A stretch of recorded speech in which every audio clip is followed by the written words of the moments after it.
নমস্কার বন্ধুরা, আজ আমি আপনাদের মাত্র 10 মিনিট সময়ে লোভনীয় স্বাদের গোবিন্দভোগ চালের পায়েস রান্না করে দেখাবো। তার জন্য এখানে আমি আগে থাকতে একটা পাত্রে 2 লিটার পরিমাণ দুধ বসিয়ে দিয়েছি জাল করতে।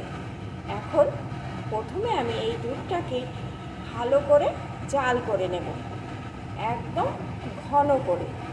তাহলে বন্ধুরা, রেসিপিটি দেখতে হলে প্লিজ একটা লাইক দিয়ে দেখতে থাকুন।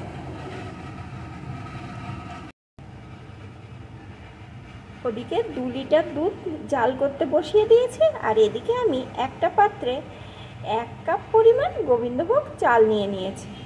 এখন এই চালটাকে আমি একটু ধুয়ে নেব। চালটা আমি ভালো করে এখানে ধুয়ে নিয়েছি। এদিকে দুধটা কিন্তু ভালো করে ফুটছে। এখন এই ফুটন্ত দুধ আমি চামচে করে নেব আর ওই চালের ভিতরে দিয়ে দেব।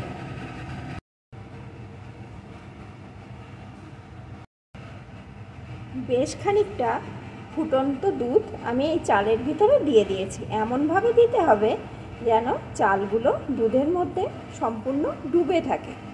এখন এইভাবে চালটাকে 5 মিনিট মতন ভিজিয়ে রেখে দেব, আর এই 5 মিনিট মতন আমি দুধটাকে কিন্তু সুন্দর করে জাল করে নেব। ওদিকে চালটা ভিজছে, আর এদিকে আমি নাড়িয়ে নাড়িয়ে দুধটাকে সুন্দর করে জাল করে নিচ্ছি। বন্ধুরা, হাতে সময় কম থাকলে আপনারা কিন্তু এইভাবে পায়েস রান্না করে নিতে পারেন। এটাই রান্নাটাও তাড়াতাড়ি হয়ে যায়, আর খেতেও কিন্তু কোনো অংশে খারাপ হয় না।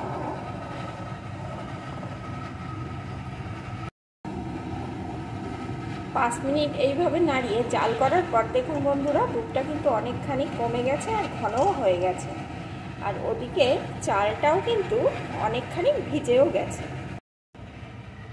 দেখুন বন্ধুরা, দুধটা একদম টেনে নিয়ে চালগুলো কিন্তু ফুলে অনেকখানি হয়ে গেছে।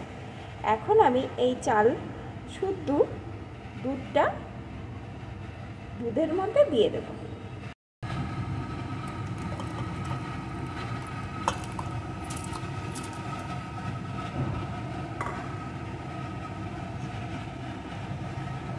এখন নাড়িয়ে কিছুক্ষণ রান্না করে নেব।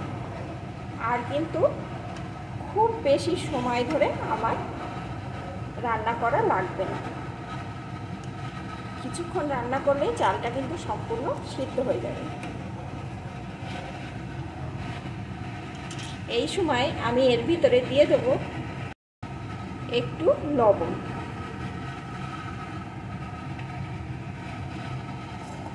এখন নাড়িয়ে নাড়িয়ে রান্না করে নেব। আমরা যেমন অনেক সময় ভাত রান্নার আগে চালটাকে ভিজিয়ে রেখে দিই তাড়াতাড়ি ভাত রান্না হওয়ার জন্যে, সেরকম এই পায়েসের চাল যদি এই ফুটন্ত দুধের মধ্যে একটু ভিজিয়ে রাখেন, দেখবেন পায়েসটাও কত তাড়াতাড়ি এবং সুস্বাদুভাবে তৈরি হয়ে যাচ্ছে। এইভাবে নাড়িয়ে নাড়িয়ে কিছুক্ষণ রান্না করে নিয়েছি। দেখুন বন্ধুরা, চালটা কিন্তু আমার ভালো রকম সিদ্ধ হয়ে গেছে, আর দুধটাও কিন্তু একদম চালের সাথে বসে গেছে। এখন আমি এর ভিতরে মিষ্টির জন্য দিয়ে দেব পরিমাণ মতো খেজুর গুড়। আপনারা চাইলে চিনিও দিয়ে নিতে পারেন, যার যেটা খুশি। আর মিষ্টিটা তো সবার স্বাদ সমান নয়, সেই বুঝে এখানে মিষ্টিটা দিয়ে নেবেন। আমার ফ্রিজে গুড় ছিল, তাই আমি গুড় এখানে দিয়ে দিচ্ছি।